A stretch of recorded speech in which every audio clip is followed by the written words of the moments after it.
After I told Chase that I wanted to like freeze the account or whatever, they told me they couldn't do it. And then they let everything that was coming through go through. Now usually it'll get up to like $200 and then they'll send it back. But they didn't.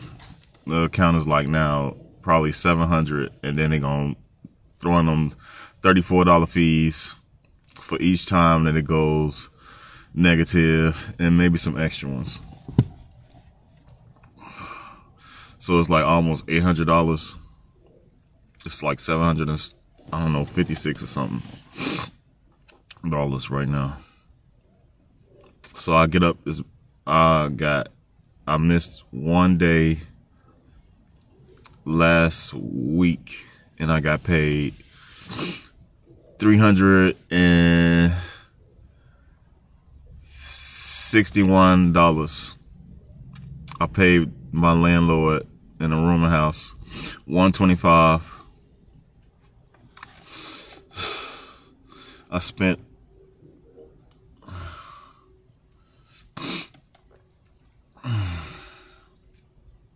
money off my credit card. I took the rest. I think it's like I spent $40, and then I took the rest. It was like $183. Then I went this morning to put $50 in the bank to make it like 218 or something like that. Because 218 is what I had to get a car, people.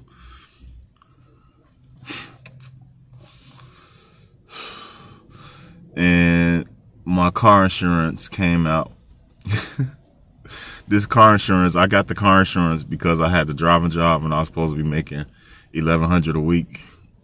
But I did not work. He did not send me anywhere for 1 week, so that was a $0. And I'm off my other job because I'm like, I'm making time for this job, so I made $0. And then the following week I only made $500 and something, and that was all gone. It was all gone.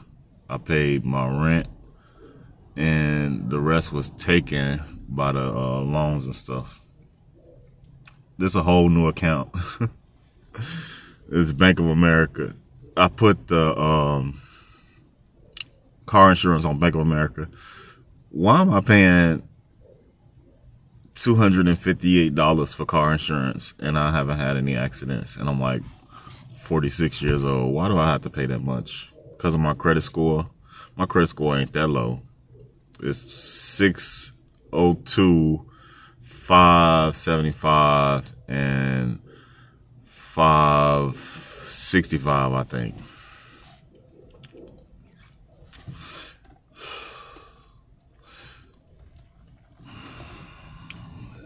All the bills I got ain't doing nothing for my credit score.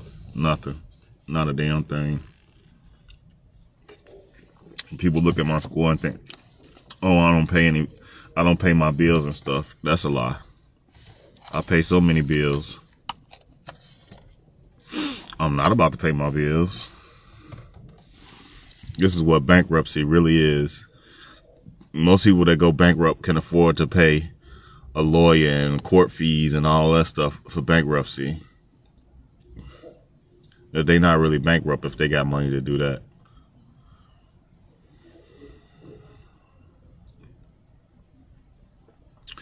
I go to work today and I go to work tomorrow. Tomorrow I'm working like a double.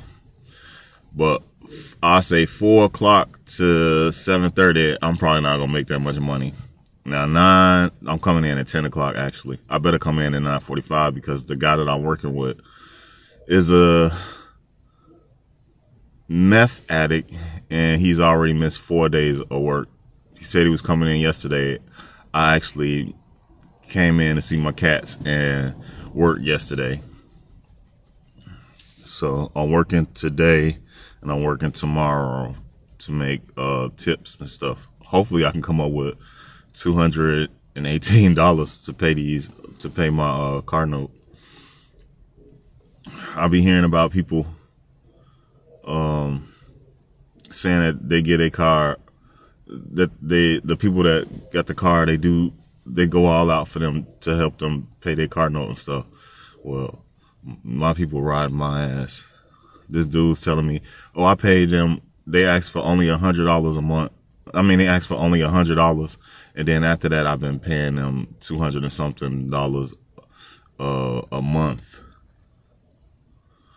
I'm like, well, why, how? And he's like, well, he filed for bankruptcy to keep his car, and they took the car. Then he was paying the bankruptcy people or whatever, and then they gave him his car back, so he got to keep his car, and now he get to make low monthly payments and stuff.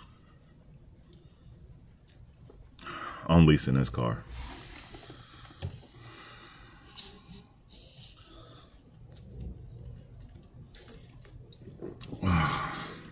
I miss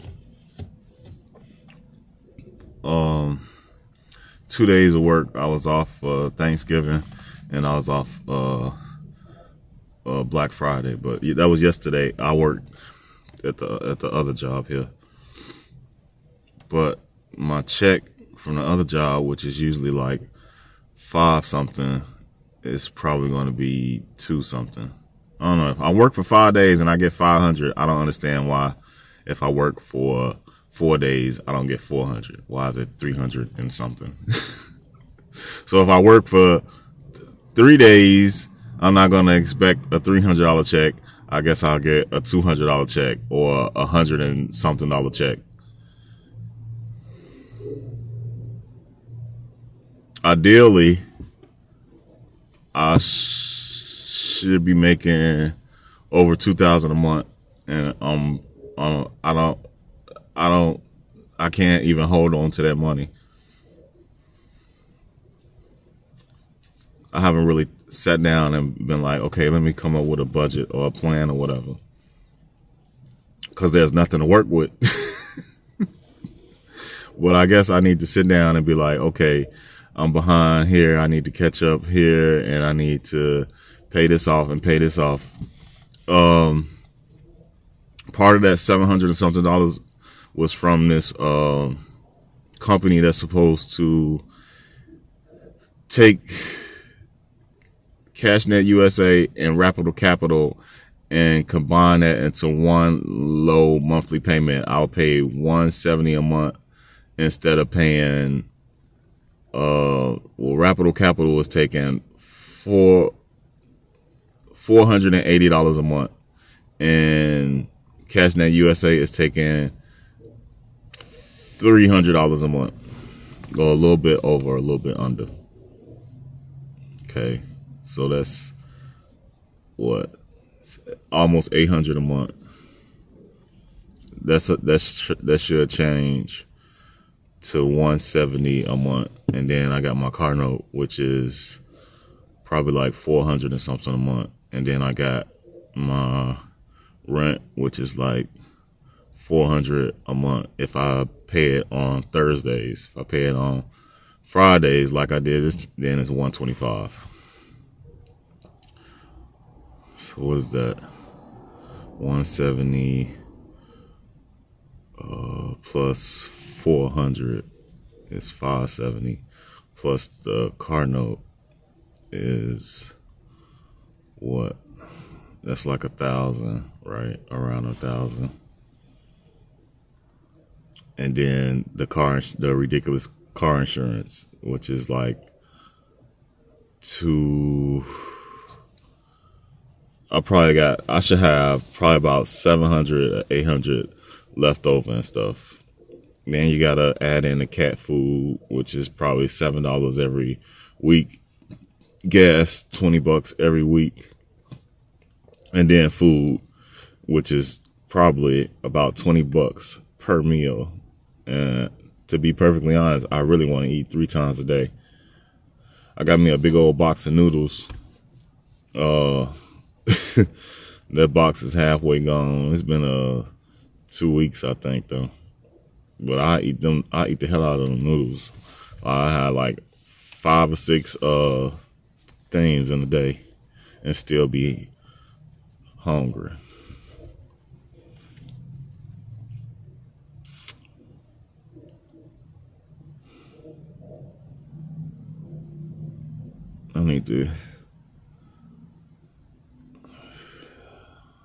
I just can't see my way out of this. I need to think about how to get my way out of this instead of just being in this.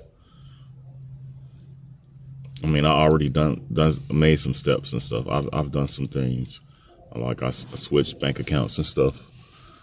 Otherwise, I wouldn't be able to pay my car note at all.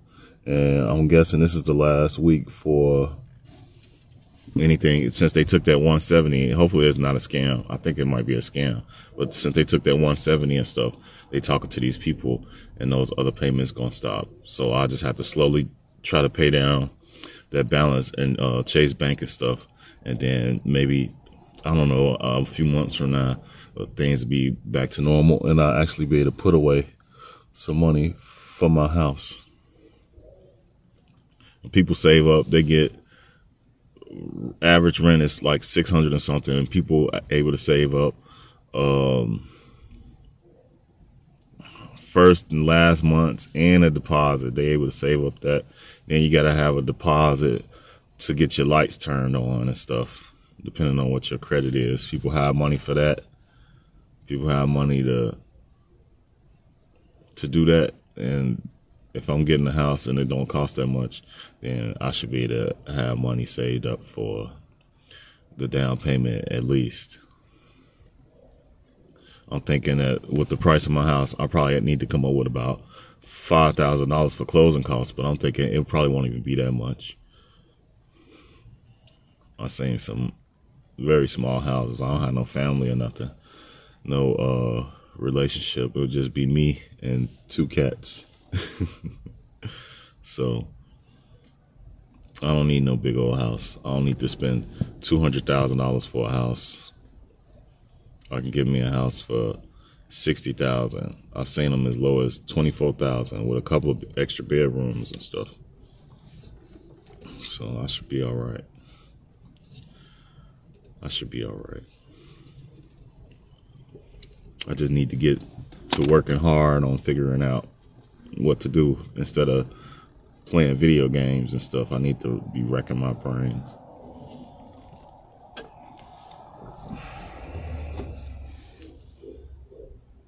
Yeah.